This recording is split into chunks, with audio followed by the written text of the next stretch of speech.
I'm glad to invite Maria Cenușă from ICG to show us a very interesting presentation. Maria, she's an ex-banker, but now she's looking at banks from a different angle, so it's very exciting to see how we'll present. Hi, everybody. Yeah, it's really exciting also to see myself, how I'm going to present on the 1 square meter. Hope I will not make a fool of myself. Hi there. I'm happy to be here. Thank you for inviting me. I'm representing ICG Integrating Consulting Group. We are a consulting group of companies that are active in several countries in Europe. And we are, our main mission is that we are partnering our customers in their change program.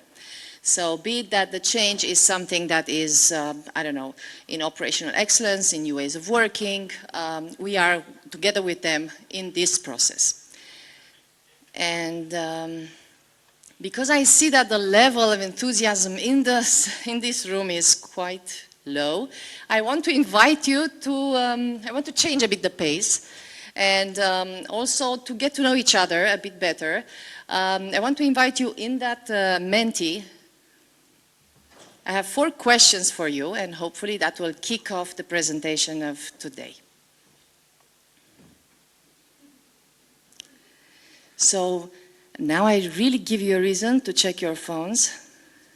That was one of the jokes I made earlier, actually, that at least now there is a reason for that. So, Sorin, did we press enter on the presentation? So, okay.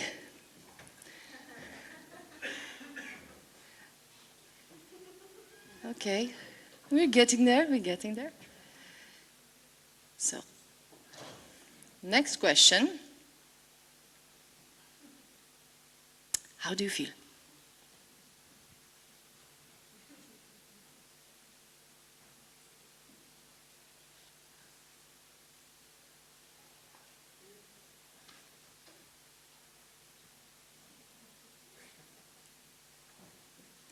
I want to check those guys that are trying to keep up with what's happening at the office.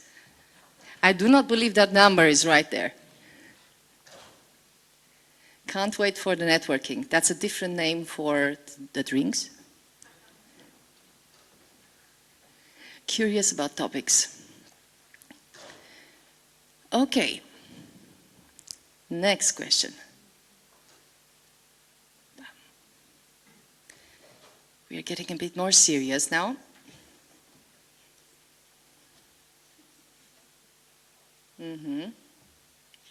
There's always a struggle there.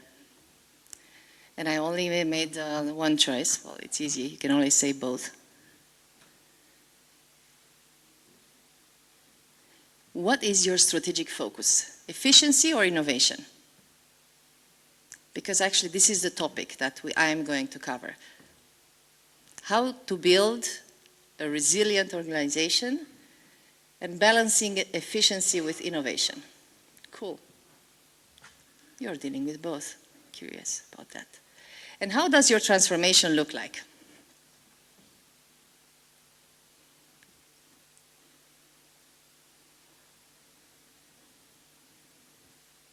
We don't see very well there. But you see, so, well, sorry, you have to help me out on that one. I see here. So a lot of focus on providing customer value, and actually this is something that we just heard on the presentation before. I'm really happy that I was just there just after that panel, because it has a lot to do with customer value, what I'm going to talk to you about. A lot of digital business models. And I see one answer with no major transformation. I was actually fishing for that. I was really curious if somebody would say, hey, you know what, we've got it all worked out. Okay. So enough with this, getting together. Basically, we are all in this room focused about customers, and we are all in this room wondering about how are we going to make it. And I'm going to ask Sorin to switch back to the presentation. And I will start with a quote that actually caught my eye because it has a lot of truth in it. And it says like this, it's something about customer value. Everything is worth what its purchaser is willing to pay for it. And there was this guy thousands of years ago who thought that. Really wise. Because there's a huge change in mind shift that we see these days. It's not about how much effort I put. It's not about the hours that I'm working. It's not about the schools I take. It's not about any of it. It's about the customer buying it. My only validation is the fact that customers keep coming to me. My only validation is the fact that customer is buying it. I'm trying to explain to the organizations that I'm working with, if you worked a lot, but you did not deliver, it counts as zero in terms of value. Value is what our customers are buying. And this mind shift is actually the struggle that we see between industrial age and knowledge age. We have been living in the past 10, 20 years in a clash between these periods, and we actually feel it every day in the organizations that we are living in. Yeah. Organizations in the industrial age had the competitive advantage. To have a competitive advantage meant to be efficient, yeah? To be the best in the cost. And what do you do for that? You organize yourself per department, yeah? You have business lines, you have KPIs for your business lines, you have people specialists with what they are doing. But where is the customer in that? It's about me as an organization. The fact that I have departments, it's about me being efficient and monitoring them better. There's even more to that in the people perspective. Yeah? We have been educated with the industrial age logic. We have become specialists. We have taken school, various subjects. Yeah. Very little schools offer a holistic approach. How to combine them? How to combine everything? We get into a company, we are the best specialist in the team, we get promoted. Yeah? This is how you get promoted. You are the best. And then as a team leader, first time manager, you say, I'm going to prove them right. So what do? You start controlling the team or telling them how to do, because you don't want to be wrong. You want to show that I'm good. You have KPI for that. You have job descriptions which tell very clearly what you're supposed to do, right? But where is the change in this all, in everything? Where is the customer in everything? Because all the speakers before have spoken about the same thing. We are living in an era of unprecedented change, and that is given by digitalization, by the fact that our customers have access to all information at the same time. They can easily switch from one place to another, from one bank to another. So it's not about us pushing the product, it's about customers. How do we attract them? What is the journey to attract these customers? Yeah.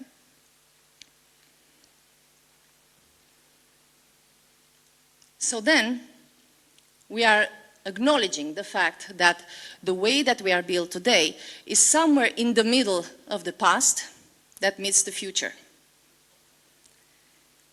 We are seeing an organizational mindset shift because it starts with the vision. Yeah. It's very important to have a proper vision so that you will be able to capture, the vision is changing from capturing market share to co-creating value. It's switching from I want to be number one to I want to create value for my customers. Why do we need that? Because in these moments in which we need to absorb change, we need to let our people, our teams, we need to show them the direction without being able to be there with them with every moment, showing them every step of the way. It has become impossible as manager to manage the team like that. It's humanly impossible to be on track with everything. Even if you were the best at some point in your team, it's now impossible to keep up with everything and to direct everybody. So then you see in your companies as well this need. When something new is coming up, when a crisis is happening, what do we naturally do? We set up a crisis team with people from all departments. And then we manage the crisis, and then afterwards we are saying, oh, whew, it was good. And we feel proud that we managed to pass that moment. But what if that crisis mode will not be like that we are chasing, running around all the time? And what if, as an organization, we would be able to absorb the change at all levels, to be constantly prepared for what the market is bringing us, to actually empower the teams, empower the employees, to be their best, to come with their perspective, to be also motivated in that direction in which they will always seek customer value, and they will be, delighted to deliver that to the customer. So from teams directed and managed, we go to the idea of empowering employees. But that is so difficult to do, right? Especially in an environment that is so highly regulated, and we are seeing that not only in financial sector, we are seeing also in all sectors that are prone to change. It's so difficult to do that because it has to do to the way that you're taking decision. You need to sort of keep decisions, yeah? You need to control some stuff. How do you deal with that? You cannot let everything happening, running around inside. How do you manage to absorb the change in a way that is not like carrying the water, with a little spoon, project by project? I have an idea, I tell my manager. My manager says it's a great idea, if I'm lucky. And then the manager goes to his manager, and then they say, we need a project for that. Let's go to project management office. Okay, they approve the project, we make a steering committee, right? We make the steering committee, we have a project manager, they build a team. 6 months later, we start the project. We are so excited. But 6 months later, might be too late. So how do you deal as an organization to absorb change at all levels? People to be motivated, yeah, to take that, to be proud that they are contributed, and to feel the importance of their work because they know the direction. You cannot empower teams, you cannot expect people working for you to drive the value unless they know where to go. And there are so many organizations that actually do not put relevance on that. They put the vision, you put it on the walls, you have it everywhere, you have it on your screensaver, right, on a computer. What is that vision? Wow, we changed the vision. I don't know. What does it mean for me as a team? What does it mean for my department? What are we doing here? I want to be able to go, have some drinks with my friends and say, hey, I was the one that built that interface for, I don't know which bank, for online onboarding. We were the first. It's nice, right?